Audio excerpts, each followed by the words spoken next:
Welcome back, everyone, to Acts and Allies. This will be part 2 of the technology series. And today I will be going over the nation-specific technologies. So, first, before we get into going over any of these, let's first go into how you obtain the technologies. So, how you obtain the technologies, it's very similar to how you obtain the non-nation specific technologies. So what you do is, on a turn that you're not going to be going into a regular, or you're not getting a regular technology, you're gonna be choosing you could choose one of these technologies. Now these ones, they don't cost anything. And so what you do is, let's say you're insect, say, I'm going to go for rapid firing. So what you do is you go and take a d12 dice. And now, for rapid firing, you need an 8 or less. So you'd go and roll it. And now let's say that was like an 11. Then you will have succeeded. And you just need to get to number 5 in order to complete it. And then you use this to complete it. So yeah, that's basically how you obtain them. And now let's go into how you or what all the technologies do. Alrighty, so first we have here is Germany. First is powerful submarines. German submarines now defend and attack and defend at the same that they attack at.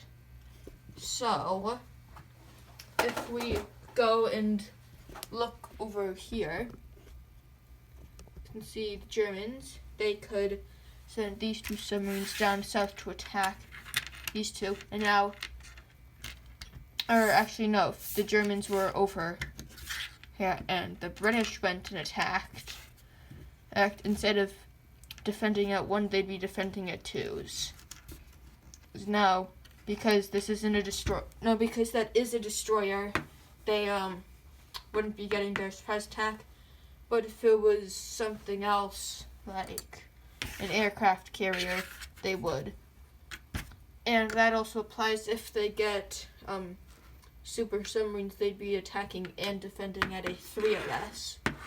So I'd say that sort of goes hand in hand with powerful submarines for the Germans. Alrighty, so now for the next German one, advanced tanks.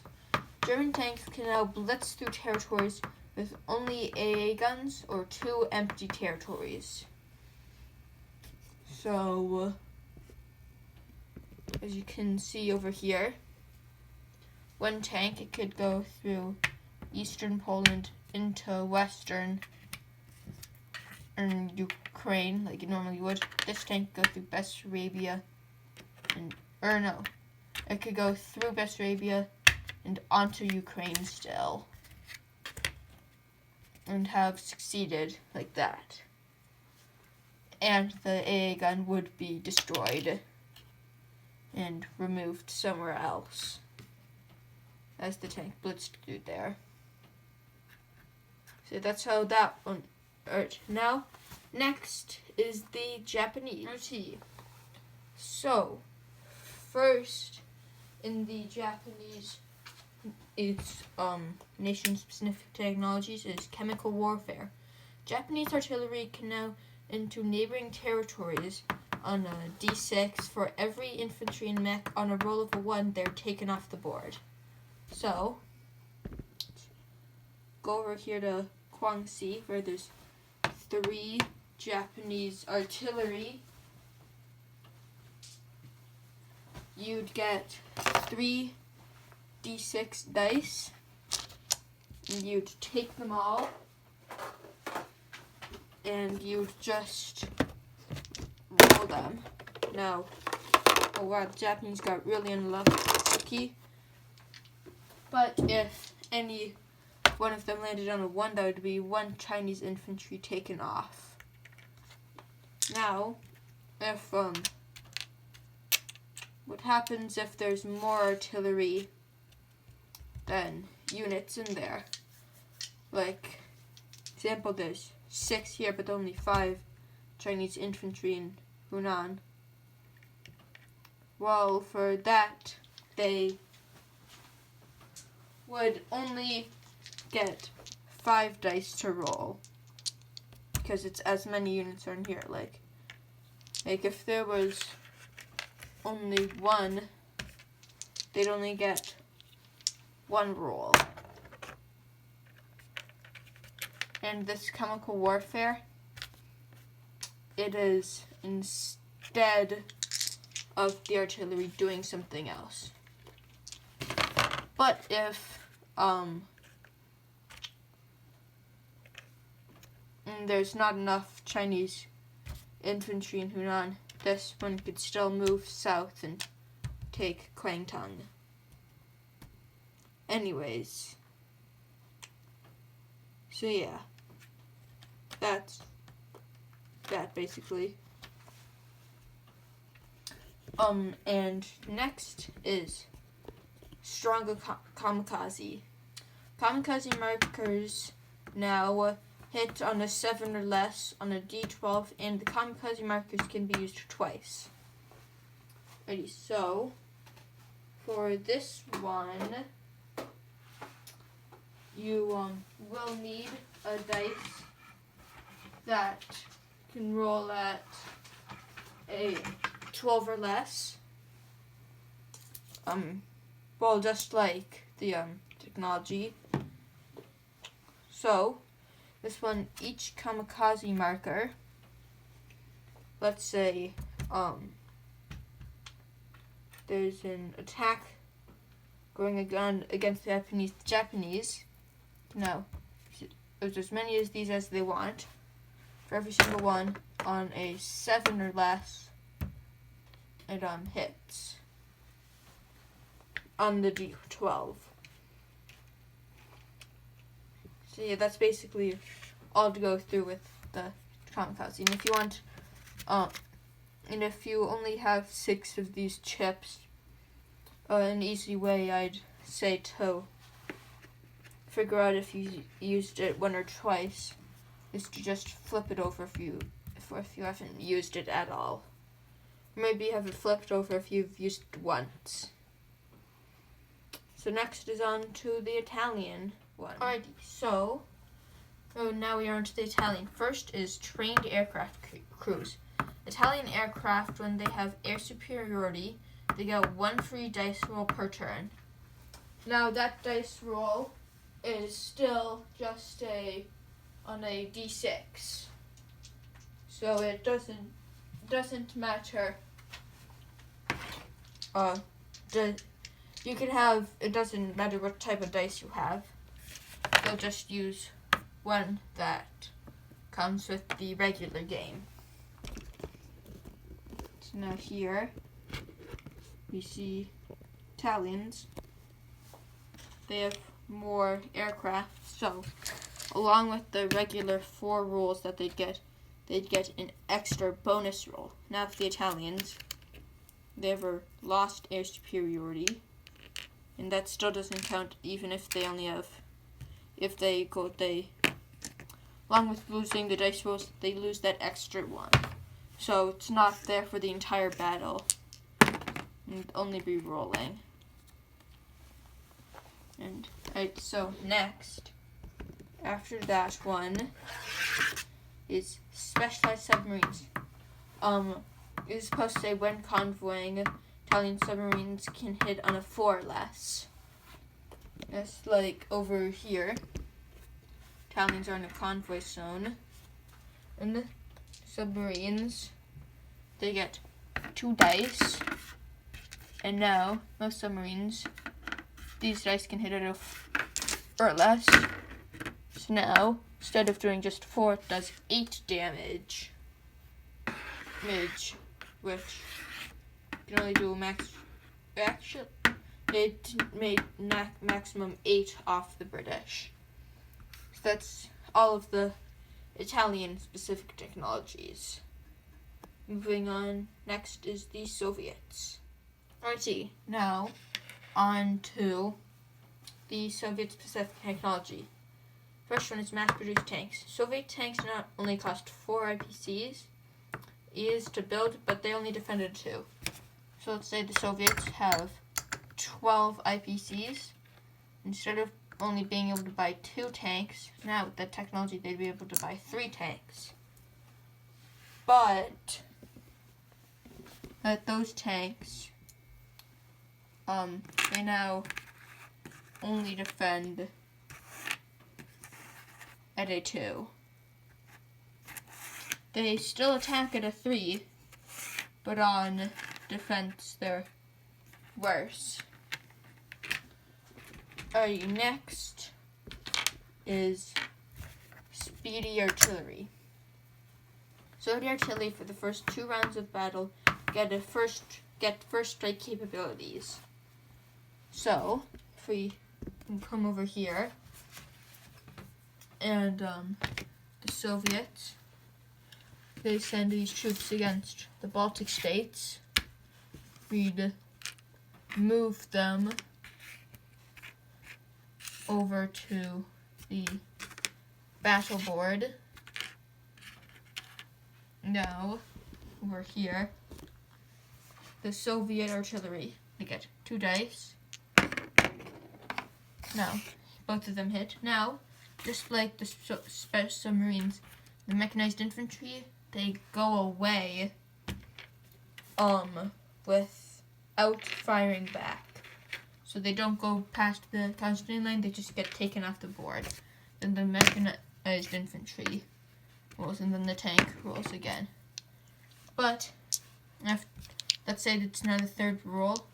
Now the artillery lose their first strike capability. So even though they hit, the tank still gets to fire back because it's no longer in the first 2 rounds.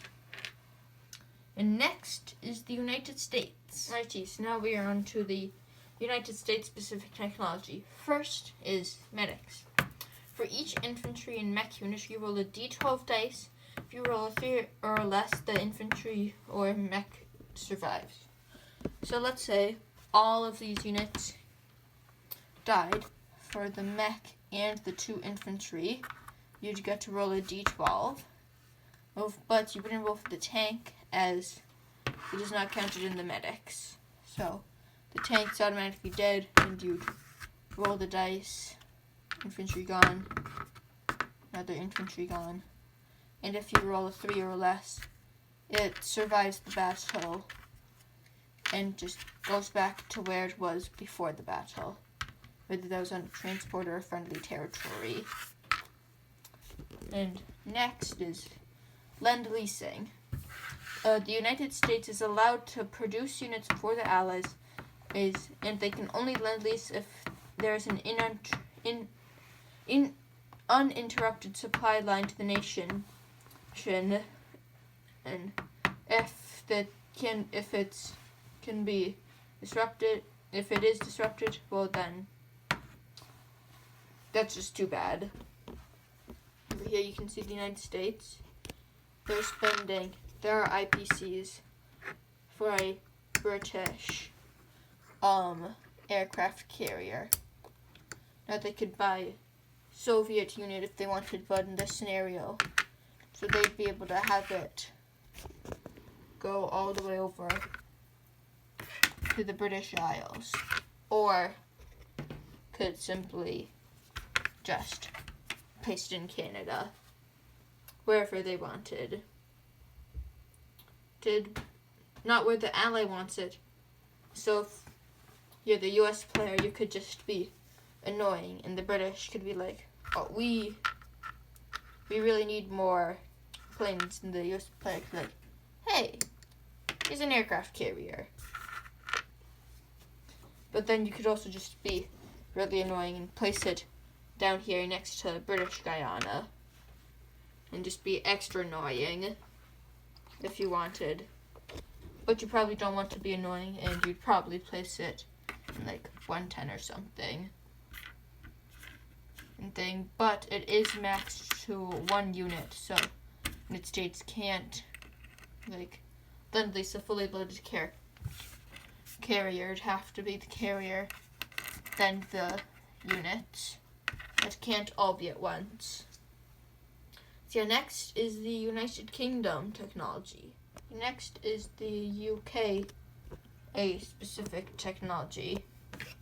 First is the Enigma code cracked.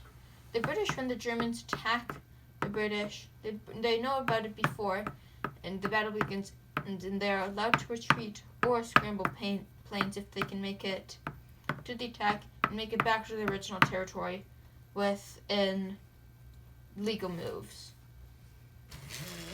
So, if, let's say, a battle like this, the British could say, you know what, I don't want to participate in this battle, and just retreat and move to the next sea zone over. Or they could be like, you know what, I got a couple of fighters or planes nearby that can make it. They could scramble them, but without an air base there anyways. Is in turn the tide of battle and win. Now in this scenario, if the destroyer was destroyed, the planes wouldn't be able to hit the submarine because there's no friendly destroyer present. That doesn't change that. And next is night vision. When the British do bombing raids, in order for their bomber to be shot down, the defender needs to land a 1 on a D8. Or dice at an 8 or less. So let's say British, they go to bomb this airfield. So the Germans would take, instead of a regular D6, they'd take a D8 dice and roll it. Now, if it's a 1, the plane gets shot down anyways. But if it's anything else, it survives to damage the facility. Now the bomber does just roll a regular D6 dice anyways. That isn't affected, and then they go back to wherever they want. And so there's a decrease. So there's less of a risk in bombing raids. Now, and finally, next it will be for ANZAC. Alrighty, so ANZAC is the final nation. I didn't create any nation-specific technologies for France's. They don't really participate in the war a lot. They just have a few infantry running around in Africa, usually helping defend or whatever. So I didn't bother with giving France any special technologies or anything. So, first is rapid firing. When defending, all ANZAC ground units fire to retreating Axis units, hitting on a roll of a 1 and on a D8. So, let's go down here and see. Here's the Japanese are retreating, so ANZAC,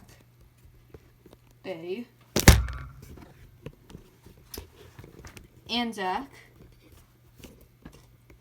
of their troops, 3 of them fire at an 8 or less.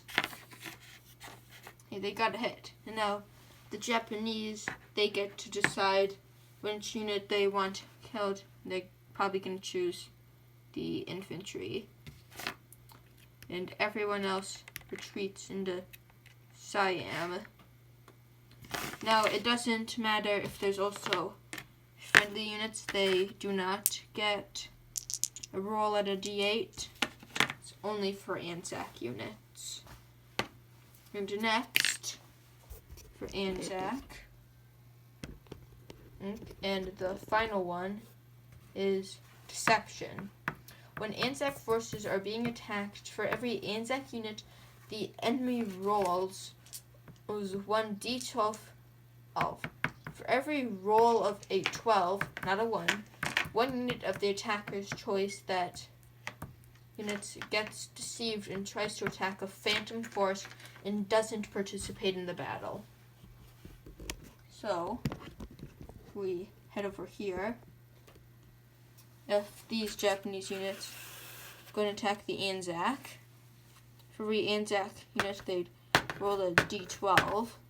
And now, if any of them rolled on a 12, the Japanese would get to choose 1 unit that gets deceived and doesn't participate in the battle, and stays where the original one is. Now, like before, the US units don't get a deceiving roll as only Anzac units do.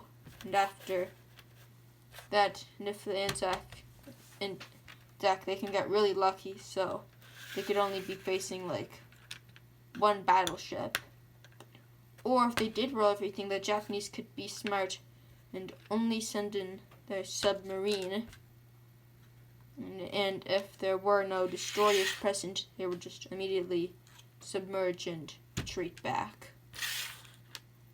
So that could be very deadly if they get lucky with their 12s. And that is every single one of the nation-specific technologies. I've gone over how to obtain them, of how it doesn't cost anything, what each of them do. And so I'd like to thank everyone for watching, and I shall see you next time. Yeah. Oh, and also everything you need for these will be there will be a link in the description for each of these. They're just Google documents. You could print them out if you wanted, or just like have them on your phone to look at and keep track of. Although I would say these are probably it's important to have them there so you have something physical to keep track of. And you'd also need to sacrifice a few roundels in order to keep track of where you are for each one. As if you don't keep track, you could get into an argument whether you just finished it or if you're one behind.